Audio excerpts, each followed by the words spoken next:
Invitado por José Tinelli a reflexionar acerca de la vida de Belgrano, me puse a pensar qué podía decir yo y sobre todo qué podía decir de nuevo respecto de Belgrano. Así que se me ocurrió un poco recorrer los hitos que conforman su vida, viéndolo desde lo que sería mi mirada profesional o viéndolo desde la perspectiva de la narración o de la perspectiva de la construcción de un guión.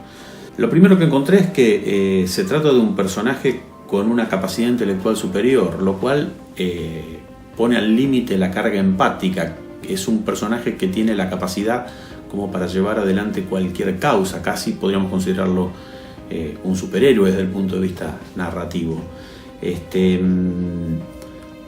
Paralelamente es tal su capacidad que, combinada con su sentido de pertenencia, entiende la carga simbólica de los objetos y crea un emblema que identifica a todos sus pares.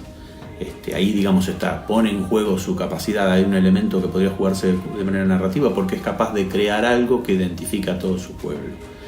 Paralelamente tiene ese sentido de pertenencia muy marcado porque es un personaje que, habiendo sido formado en Europa, sin embargo, utiliza todo su conocimiento al servicio de una causa que tiene que ver con su tierra o que tiene que ver con el lugar donde nació. Eso, digamos, desde el punto de vista de punto de identificación, lleva al extremo cualquier posibilidad de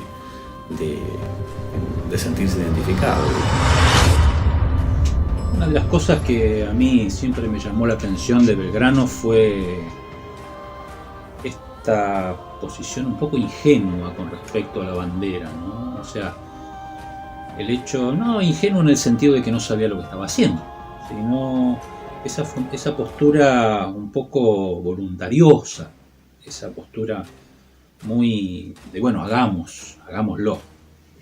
Una postura que es reprimida, obviamente, por el gobierno central.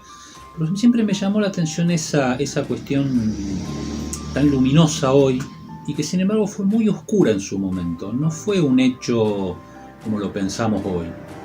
Esto me lleva a pensar un poco ese Belgrano ingenuo, ese Belgrano genuinamente patriota, que era capaz de, en un pueblo que no tenía demasiada significación en el momento como Rosario, armar una bandera, coserla y levantarla, izarla. Manuel José Joaquín del Corazón de Jesús Belgrano, mejor conocido como Manuel Belgrano, fue un abogado, político y militar. Fue recordado además por ser el creador de la bandera nacional y el general que consolidó la independencia con sus victorias en las batallas de Tucumán y Salta. Pero esto es, de alguna manera, la mayoría conoce. Es tan corta y tan larga, a la vez su vida, sus apenas 50 años, de los cuales 35 y pico se dedicó a luchar por la independencia de nuestro país. Ahora sabremos algunas anécdotas de su fervorosa vida. Bueno, como anécdotas de Belgrano hay muchas, realmente. También hay un amigo que se llama José Celedonio Balbín, que era muy amigo de Belgrano y que lo pinta primero físicamente. Dice que Belgrano era de regular estatura, pelo rubio, nariz fina, color muy blanco, algo rosado, sin barba. Tenía una fístula bajo sus ojos, pero digamos que no lo afectaba, era imperceptible. Su cara era más bien de alemán que de porteño. Ahora sí, no se lo podía acompañar por la calle porque él corría en vez de caminar. No dormía más de 2 o 3 horas y a la madrugada salía montado a caballo para observar al ejército. Esa era una de sus anécdotas. Con respecto a la creación de la bandera, eso es significativo porque hay que aclarar que Belgrano no se inspiró en los colores del cielo, para crear bandera como lo enseñan por ahí en algunos manuales de historia argentina. Conviene citar sus propias palabras, siendo preciso, enarbolar bandera y no teniéndola, la mandé a hacer blanca y celeste, conforme a los colores de la escarapela. Él había mandado una carta al triunvirato pidiéndole permiso, la carta no llegaba. Y bueno, a su vez, esta fue tomada de la cucarda del cuerpo de patricios, que fue inspirada por la enseña de los Borbones, que a su vez fue tomada por los colores del manto y los vestidos de la Virgen. Después de la derrota de Vilcapugio en la batalla de Ayohuma del 14 de noviembre, y pese al consejo contrario de sus oficiales de no presentar batalla, no atinó a ocultar la disposición de sus tropas, lo que permitió que Pezuela lo atacara con seguridad cambiando de frente. Fue una segunda completa victoria realista. En esta batalla se destaca una mujer desde hace años, la Liberta María Remedios del Valle, que como cientos de mujeres anónimas defendió la patria en los campos de batalla. Belgrano la reconoce nombrándola capitana. ¿Qué significa para nosotros Manuel Belgrano? ¿Conocemos sus fortalezas, sus debilidades? Sabemos que desde muy chico le gustaba leer y que a la edad de 16 años viajó con su hermano a Europa para poder estudiar. Manuel Belgrano era un criollo con ascendencia italiana, hijo de un comerciante genovés radicado en Buenos Aires, don Domingo Belgrano Peri, y cuya madre era María Josefa González Casero. Él estudió latín, filosofía y teología en el Real Colegio de San Carlos y luego en las universidades de Valladolid y de Salamanca se recibió de bachiller. Fue tal el prestigio, el éxito que logró, que obtuvo un permiso del Papa Pío VI para poder leer toda la bibliografía prohibida, incluso aquella que era considerada herética, por supuesto con la idea de que Belgrano los criticaba. Sin embargo, Belgrano se vio atraído por las ideas de Voltaire, de Rousseau y de otros pensadores, a tal punto que fue influenciado por estos ideales revolucionarios de estos pensadores de fines del siglo XVIII. Se cumplen 200 años de la muerte del general Belgrano y para mí es un honor y me llena de orgullo poder contarles una historia acerca de lo que fue la vida de este gran prócer. Elegí como tema la batalla de Salta porque creo que en esa batalla se refleja cómo era en verdad la vida de Manuel Belgrano. Vamos un poquito a la historia. Todo comienza con el ejército del norte, después de la batalla de Huaqui, donde el ejército patriota sufre una dura derrota, quedando un ejército enfermo, muy maltrecho, con muy poco armamento, y el triunvirato decide darle el mando al general Belgrano. La duda que tengo es acerca si el triunvirato confiaba mucho en Belgrano o si realmente no lo quería para nada, porque darle un ejército en esas condiciones a alguien que no tenía formación militar de carrera era realmente raro. Pero me quiero inclinar porque confiaba mucho en él. Belgrano, como puede, logra recomponer las filas, arma el ejército y había grandes problemas en esa época, sobre todo en el Alto Perú. El Alto Perú comprendía las zonas de Perú y Bolivia. Y el ejército realista venía avanzando hacia estas tierras, entonces el triunvirato le da órdenes a Belgrano para que se replegue hacia Córdoba. Belgrano no acepta esta orden y decide presentar batalla, primero en Tucumán y después en Salta.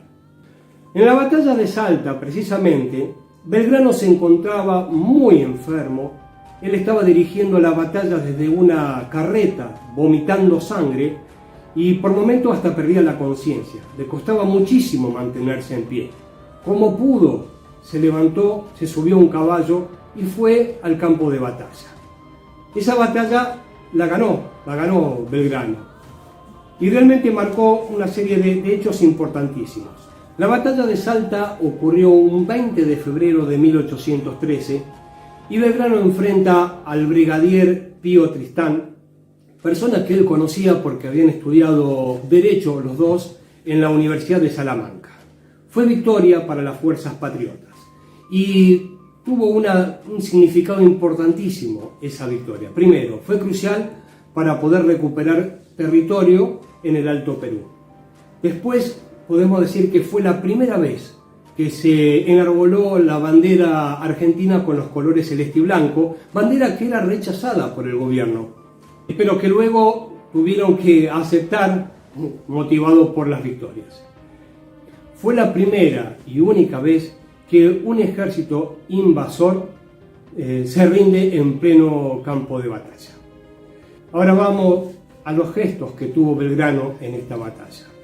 En el momento de la rendición, el brigadier Pío Tristán entrega, como correspondía, el sable al vencedor, lo que Belgrano rechaza, y por el contrario, él le da un abrazo y le dice que le va a perdonar la vida a él y a los 3.000 prisioneros que habían tomado, bajo juramento de que nunca más volvieran a presentar lucha contra las fuerzas patrias. Esto en realidad no se cumplió porque el arzobispo de Charcas y el obispo de Salta dijeron que Dios no puede aceptar juramento con los herejes. El que sí respetó el juramento fue Pío Tristán, donde nunca más se volvió a enfrentar. Otro gesto fue la actitud con los muertos en batalla. Belgrano hizo que tanto las fuerzas patriotas que habían muerto en combate como las realistas se enterraran todos juntos en fosas comunes. Hizo construir una cruz de madera donde decía vencedores y vencidos. Y lo más importante es que la asamblea del año 13, a raíz de estas resonantes victorias que tuvo Belgrano, lo premió con un sable de oro, el cual Belgrano rechazó por cómo vivió, por cómo murió, por su humildad, por su nobleza y su grandeza. Mi más sentido respeto a ese gran prócer que dio este país.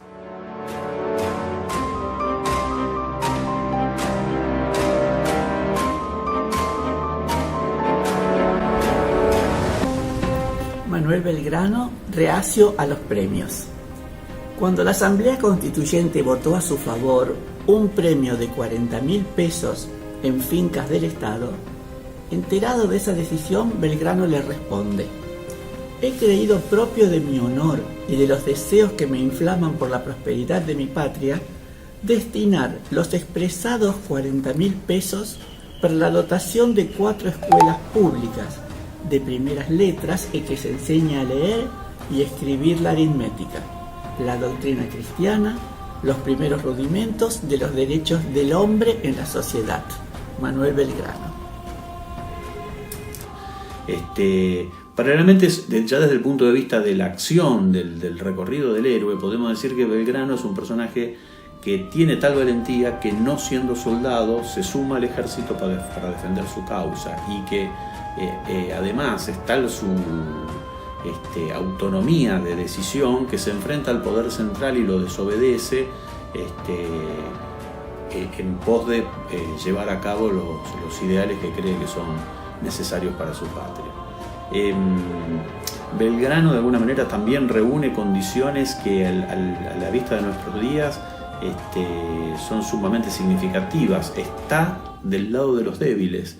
O sea, Belgrano crea escuelas pensando en la niñez, defiende la causa de los pueblos originarios, los derechos de los pueblos originarios, y es tan feminista que es capaz de convocar a mujeres como capitanas de su ejército, tal el caso de Juana Zurduy. Así que de alguna manera es también un pionero con el cual es muy difícil no identificarse. En estos tiempos en que se realizaban batallas casi una tras otra, Belgrano sufrió muchas enfermedades. Según dicen algunos historiadores, aprendió medicina naturista y cuando se reunió con San Martín, le ofreció grasa de suri para las hinchazones, manzanilla también, ungüentos y remedios caseros para los pulmones. Belgrano llegó a Buenos Aires en plena anarquía del año 20.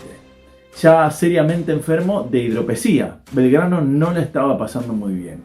Esta misma enfermedad lo llevó a la muerte el 20 de junio de 1820.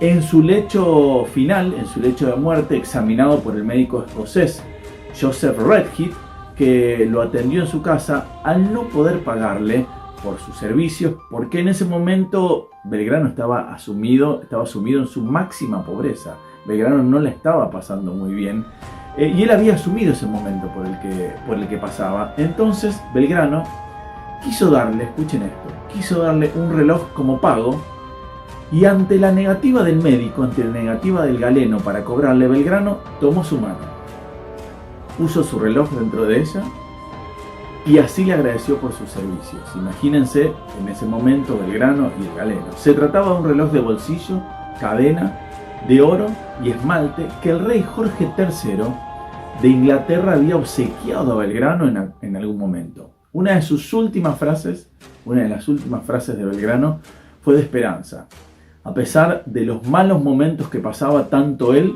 como su patria. Escuchen esto que dijo Belgrano: solo me consuela el convencimiento en que estoy de quien, siendo nuestra revolución obra de Dios, Él es quien la ha de llevar hasta el fin, manifestándonos que toda nuestra gratitud la debemos convertir a su divina majestad y de ningún modo a hombre alguno. Manuel Belgrano dijo estas palabras en su lecho de muerte. Como colofón de todo esto, bueno, muere pobre, muere joven, con apenas 50 años, muere olvidado, o sea que también tiene esa cosa, esa carga, si se quiere, un tanto tanguera, que a nosotros nos sirve mucho para vernos representados. Y sobre todo esto de que muere en la pobreza al punto tal de que debe pagar al médico que lo atiende con un diente de oro, un diente de oro propio, digamos. Bueno, dicho todo esto, que sirve de alguna manera de síntesis y de lo que podría significar Belgrano como un personaje de ficción, o sea que de alguna manera Belgrano reúne todas las condiciones para atravesar el recorrido del héroe, de lo que propone Joseph Campbell. Podríamos decir de que afortunadamente la realidad siempre supera la ficción, y que nosotros tenemos un héroe que fue de carne y hueso, que nos representa del modo que acabamos de ver, y bueno, de alguna manera merece, sobre todo a 200 años de su muerte, merece que lo sigamos recordando y que sigamos tomando ese ejemplo como elemento para abordar nuestra realidad. Es un prócer que a mí siempre me atrajo como personaje. Una persona enferma, una persona muy debilitada, y sin embargo un tipo que se calzaba su uniforme verde y le metía para adelante. O sea, eso creo que es casi una metáfora de la Argentina. Otra cuestión para mencionar es que todos los 20 de junio se recuerda a Manuel Belgrano, se repite su nombre y se cuenta su historia. Sin lugar a dudas que es imprescindible hacerlo, porque fue un hombre de ideas potentes y un fuerte compromiso con la independencia. Pero todos los 20 de junio se olvida de alguna manera el nombre de María Catalina Echavarría, la responsable de confeccionar aquel primer paño celeste y blanco. La verdad que Catalina era hija de inmigrantes vascos. Conoció a Belgrano por medio de su hermano, Vicente Anastasio Echavarría, un hombre de activa participación política en esa época. En 1812 los Echavarría hospedaron a Belgrano en su casa y en la entonces Villa de Rosario, donde había llegado para inaugurar un pequeño fuerte para contener el avance de los realistas, ¿no? Bueno, ante la necesidad de contar con un símbolo distintivo para sus tropas, Belgrano le pidió a María Catalina que confeccionara la primera bandera nacional blanca y celeste con hilos dorados, conforme a los colores de la escarapela. el trabajo le demandó 5 días y lo realizó con la colaboración de 2 vecinas cuyos nombres, una vez más, han quedado en el olvido. Lamentablemente, María Catalina Echavarría no solo confeccionó la enseña patria, también asistió a la ceremonia de jura a orillas del Paraná, a pesar de que no era común que las mujeres participaran en ceremonias militares, ¿no? De esta manera ingresó en la historia, aunque año tras año se insta en olvidar su nombre, ¿eh? Así que María Catalina Echavarría, la primera mujer que confeccionó la bandera pedida por Belgrano. Manuel Belgrano es una figura emblemática en nuestro país y sobre todo en nuestra ciudad. Fue un adelantado a su tiempo, no solo en su discurso, sino también en sus acciones. Fue quien promovió la educación para todos los ciudadanos, habló de la mujer como un sujeto de derecho y pensó que debía asistir a una escuela gratuita y obligatoria, donde también incluía a los desposeídos, a los huérfanos. Me parece notable en Manuel Belgrano la capacidad para acompañar cada crítica con una idea o una propuesta superadora. De hecho, consideró que la educación, junto con la economía, la industria y el comercio, son los que pueden apoyar y construir una nación. A finales del 1700, 100 años antes de la educación, de la Ley de Educación Nacional, de nuestra primera ley, él formuló que las escuelas debían ser gratuitas y que los jueces debían obligar a los padres a asistir a sus hijos a las escuelas.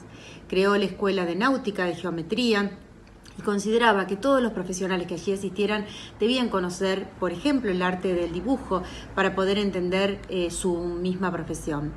Creo que es necesario romper con la cristalización de los próceres, en este caso de Belgrano, para poder comprender su vida individual, pero mucho más también su vida colectiva, y a partir de la vida cotidiana de este prócer, ver de qué manera nosotros podemos tomar sus valores para construir una nación y una ciudad en la que queremos vivir.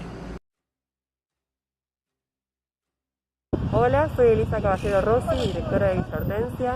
Nos sumamos a los festejos del 20 de junio recordando a Manuel Belgrano, su legado, tanto como creador de la bandera, que es nuestro gran símbolo de unión patria, pero también volviendo a todos sus valores. Es una persona que fue revolucionaria para su época en sus ideas, en sus ideales, alguien que pensaba que la educación era el motor de la modernización, que no se puede pensar un proyecto de país sin pensar en su sector productivo, en su economía, en su industria, alguien que bregó por los derechos de los pueblos originarios y también por la igualdad entre los hombres y las mujeres, algo que para su tiempo era impensado.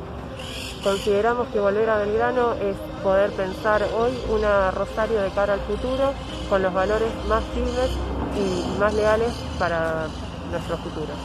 Arriba Rosario, arriba Belgrano. Somos rosarinos, eso ya es bastante, ¿no?, para una definición de corresponder a una sociedad cercana a la bandera, al Manu Belgrano y al monumento. Son 3 íconos que nos definen, ¿no?, como rosarinos, como seres de un espacio donde empezó a gestarse la idea de nación.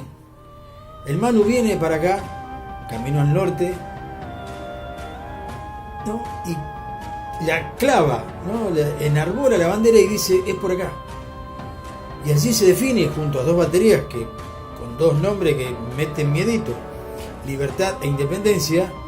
Y bueno, además de haber estudiado, ser un intelectual, ¿no?, con una prodigiosa cabeza para pensar una sociedad distinta en un espacio territorial que alumbraba una nueva manera de entender la fraternidad, ¿no?, la unión de los pueblos, incluidos los originarios. Bueno, el Manu tenía intelectualmente, ¿no?, una definición tremenda de lo que podría haber sido esta sociedad.